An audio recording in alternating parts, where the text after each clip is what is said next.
এই সুধী সমাবেশের সম্মানিত সভাপতি, মঞ্চে উপস্থিত সংসদ সদস্যবৃন্দ, ক্যাবিনেট মেম্বারবৃন্দ, আমার সামনে উপস্থিত কক্সবাজারের বিভিন্ন শ্রেণী পেশার সুধীবৃন্দ এবং উপস্থিত আমার দলীয় নেতৃবৃন্দ এবং কর্মীরা, আসসালামু আলাইকুম। আমার সামনে একটি কাগজ আছে, এই কাগজটিতে মোটামুটি ভাবে আজকের এই অনুষ্ঠানে কক্সবাজারের বিভিন্ন শ্রেণী পেশার মানুষ যারা উপস্থিত আছেন বা বিভিন্ন সংগঠনের যারা প্রতিনিধিত্ব করছেন তাদের কম বেশি একটি সাংগঠনিক আছে, যেমন পর্যটন শিল্পের প্রতিনিধি, রেস্টুরেন্ট মালিক, গণমাধ্যম কর্মী, পরিবহন মালিক, শ্রমিক সংগঠন, ধর্মীয় প্রতিনিধি, এরকম বিভিন্ন সংগঠনের ব্যক্তিবর্গ উপস্থিত আছেন। অর্থাৎ আমরা যদি এভাবে চিন্তা করি যে মোটামুটি ভাবে এখানে যারা উপস্থিত আছেন তারা মোটামুটি ভাবে সকলে মিলে কক্সবাজারের সকল শ্রেণী পেশার মানুষের প্রতিনিধিত্ব করছেন, অর্থাৎ যাদেরকে দিয়ে কম বেশি কক্সবাজার পরিচিত। সুধীবৃন্দ, কক্সবাজার শহরে ঢোকার সময় একটি বিরাট বড় সাইনবোর্ড দেখেছি আমি, আছে ওখানে লেখা আছে পৃথিবীর ওয়ার্ল্ডের সবচেয়ে লংগেস্ট সি বিচ লেখা আছে। আপনারা কেউ বলতে পারবেন? নিশ্চয়ই বলতে পারবেন। তারপরে আমি জানতে চাইছি যে কত লম্বা এই সি বিচটি? 99 মাইলস বোধ হয়, খুব সুন্দর, 99 মাইল বা 100 মাইলের মতো। একটি পার্থক্য আছে পৃথিবীর বিভিন্ন বিচের সাথে এই বিচটির আরেকটি বৈশিষ্ট্য আছে, একটি পার্থক্য আছে, সেটি কি কেউ বলতে পারবেন? ইয়েস, সবচেয়ে লংগেস্ট স্যান্ডি বিচ এটা। পৃথিবীর অলমোস্ট সব দেশেই কম বেশি যেসব দেশে সমুদ্র আছে, সমুদ্রের সাথে সম্পর্কিত সবটা এক ধারে স্যান্ডি বিচ না, বিভিন্ন রকম অসুবিধা সুবিধা আছে, কোথাও স্মুথ, কোথাও পাথরের। বাট আমাদের এটাই হচ্ছে একটা বৈশিষ্ট্য। এই বৈশিষ্ট্যটা আমাদেরকে আরো সুন্দরভাবে পৃথিবীর বুকে বোধহয় তুলে ধরতে হবে। দেখুন, আমি আমার বক্তব্যে একটি কথা বলেছি যে এইখানে আপনারা যারা আজকে বিভিন্ন সংগঠনের প্রতিনিধিত্ব করছেন, মানে আপনারা সকল মিলে কক্সবাজারকে প্রতিনিধিত্ব করছেন, সেই কক্সবাজারকে যদি তুলে ধরতে হয় তাহলে আপনাদের সকলকে কিন্তু এগিয়ে আসতে হবে সমানভাবে, আপনাদের সকলকে সমানভাবে এগিয়ে আসতে হবে। সরকার অবশ্যই এগিয়ে আসবে। আমরা যদি, যেহেতু বর্তমানে বিএনপি দেশ পরিচালনার দায়িত্বে আছে, একটু আগে এখানে মন্ত্রী সাহেব সালাউদ্দিন সাহেব উনি যেই কাজগুলোর কথা বলেছেন, আপনারা যদি বিশ্লেষণ করেন তাহলে দেখবেন যতবার বিএনপি দেশ পরিচালনার দায়িত্বে ছিল মোটামুটি কক্সবাজারকে ঘিরে বড় যে পরিকল্পনা হয়েছে এবং বাস্তবায়িত হয়েছে সবগুলো কিন্তু বিএনপি সরকারের সময় হয়েছে। কাজে বিএনপি বর্তমানে দেশ পরিচালনার দায়িত্বে আছে। অবশ্যই কক্সবাজারের যাবতীয় যে সকল এখানে সংসদ সদস্য সহ যারা বিভিন্ন সময় যে সকল কথা বলেছেন, কক্সবাজারকে উন্নত করার জন্য, কক্সবাজারের যে পটেনশিয়ালিটি আছে সেটিকে আরো সুন্দরভাবে বড়ভাবে তুলে ধরার জন্য যেগুলো করা প্রয়োজন, অবশ্যই সরকারের অবস্থান থেকে সরকার চেষ্টা তো অবশ্যই করবে, কাজগুলো করার বাস্তবায়নের চেষ্টা করবে। কিন্তু আপনাদেরকে সকলকে এগিয়ে আসতে হবে, কারণ কক্সবাজার আপনার। এখানে আপনারা যারা আজকে সুধী সমাবেশে কক্সবাজারকে রিপ্রেজেন্ট করছেন, কক্সবাজার কিন্তু আপনার শহর এটি। কাজে আপনার শহরকে যদি তুলে ধরতে হয় তাহলে আপনাদের সকলকে এগিয়ে আসতে হবে। যেমন একটি কথা আমি বলি, সেটি হচ্ছে আপনি শহরে ঢুকলে শহরের বিভিন্ন জায়গায় আমরা দেখেছি, যেটি আপনারা চাইলে, আমার মনে হয় সকল মিলে চাইলে, এখানে যতগুলো প্রতিনিধি আপনারা আছেন, আইনজীবী সমিতির নেতৃবৃন্দ আছেন, স্কাউট প্রতিনিধি আছেন, সাংস্কৃতিক প্রতিনিধি আছেন, শ্রমিক সংগঠন প্রতিনিধি আছেন, বীর মুক্তিযোদ্ধা আছেন, ধর্মীয় প্রতিনিধি আছেন, ছাত্র প্রতিনিধি, জুলাই যোদ্ধা আছেন, নারী সংগঠন আছেন, শিক্ষক প্রতিনিধি আছেন, ব্যবসায়ী প্রতিনিধি আছেন।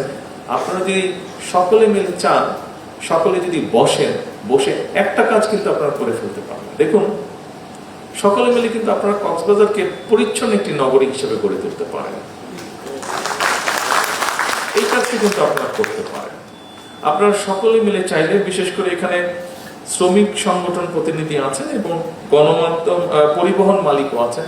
আপনারা দুইজনে মিলে যদি চান, ইচ্ছা যদি আপনারা করেন, আপনারা খুব সুন্দর ডিসিপ্লিন একটি শহর গড়ে তুলতে পারেন, যেখানে সবগুলো যানবাহন ডিসিপ্লিনের মধ্যে থাকবে, সুন্দরভাবে পার্কিং করবে, সুন্দরভাবে চলাচল করবে, ট্রাফিক নিয়মের মধ্যে চলাচল করবে, যেখানে মানুষ হাঁটার সময় নিরাপদ বোধ করবে যে হঠাৎ করে যানবাহন এসে তার শরীরের উপরে আছড়ে পড়বে না। অর্থাৎ আমি এটাই বলতে চাইছি, দেখুন সরকার করবে।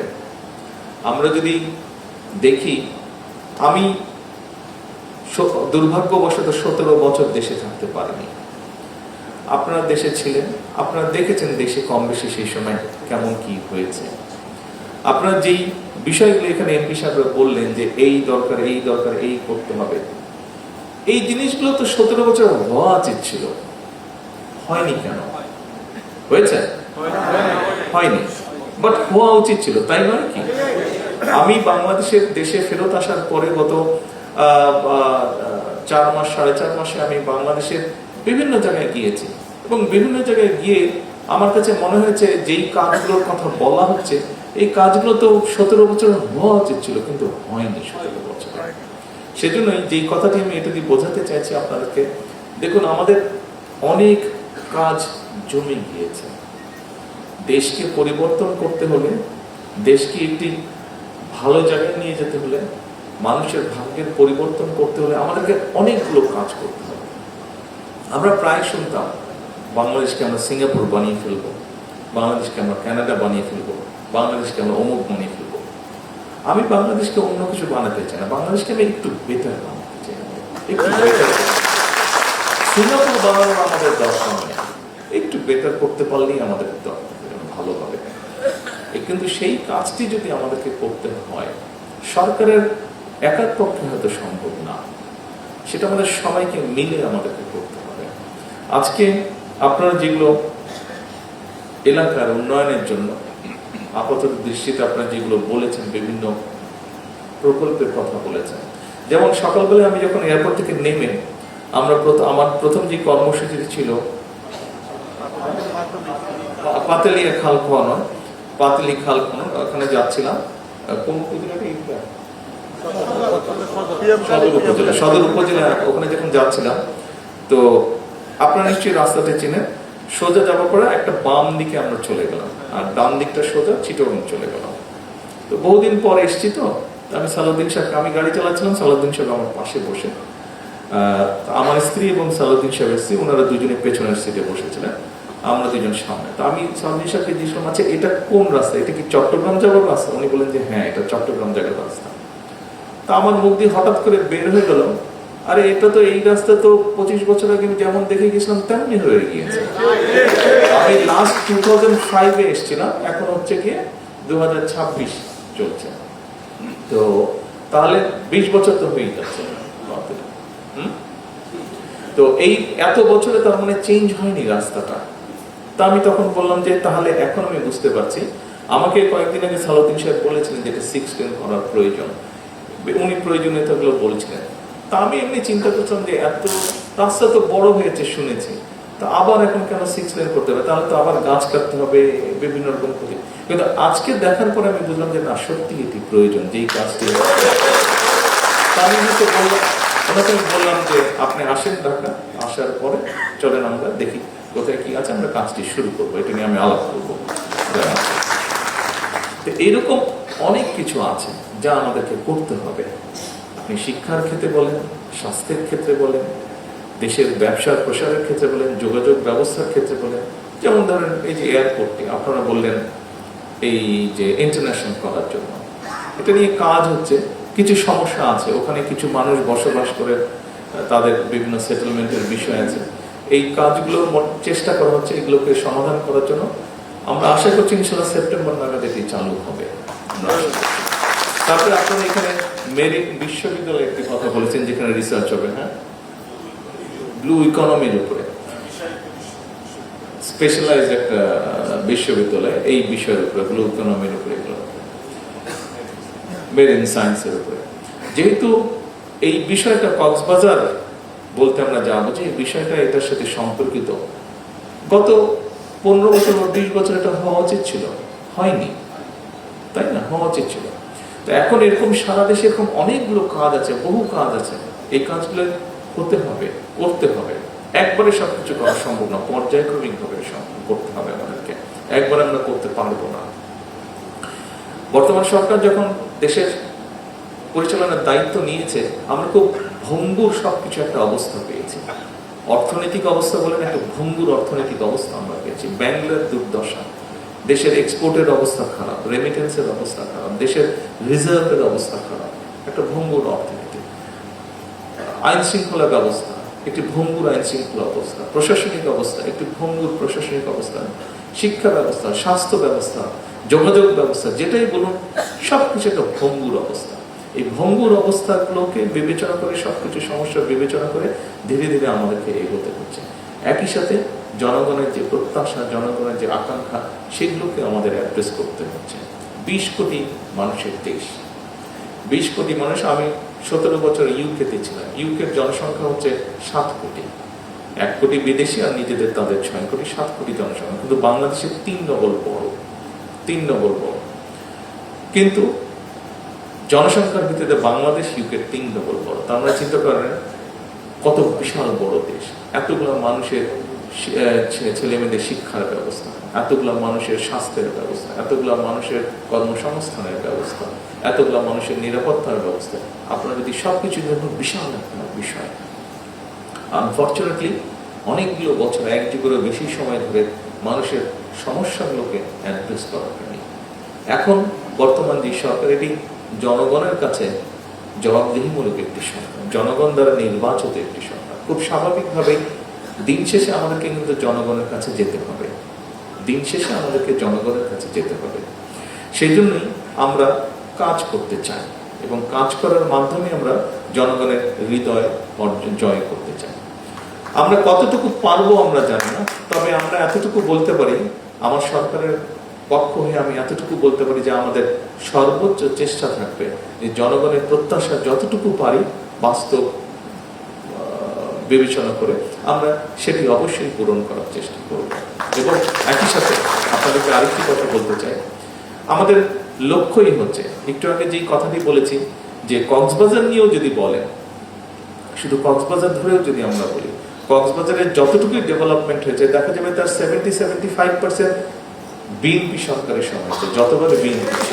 সেই জন্যই আমরা সেই লিগেসিটিকে ধরে রাখতে চাই। সেই লিগেসিটিকে ধরে রাখতে চাই বলেই আমরা রাত দিন পরিশ্রম করছি, চেষ্টা করছি, যা গত বহু যুগ ধরে হয়নি, জমে আছে মানুষের যে চাওয়া, মানুষের যে প্রত্যাশা, সেগুলোকে অ্যাড্রেস করার জন্য, সেগুলোকে বাস্তবায়ন করার জন্য। কিন্তু দেশটি কিন্তু আমাদের সবার, আমরা একা সরকারের পক্ষে কোনো কিছু করা সম্ভব না। সেজন্যই আমি বলেছি, আপনারা যদি কক্সবাজারকে একটি পরিচ্ছন্ন নগরী হিসাবে গড়ে তুলতে চান, তাহলে এখানে যতগুলো সংগঠন আছে, আপনারা যদি কালই সবাই মিলে বসে সিদ্ধান্ত নেন যে কক্সবাজারকে আমরা পরিচ্ছন্ন নগরী করব, আপনারা কিন্তু আগামী 1 সপ্তাহের মধ্যে করতে পারবেন। এখানে 2টি সংগঠনের কথা আমি উল্লেখ করেছি, সেই 2টি সংগঠন যদি একসাথে বসে সিদ্ধান্ত নেয় যে কক্সবাজারকে আমরা একটি ডিসিপ্লিন শহর, অর্থাৎ যানবাহন ডিসিপ্লিন ওয়েতে চলবে, পার্ক করবে, সবকিছু করবে, সুন্দরভাবে থাকবে।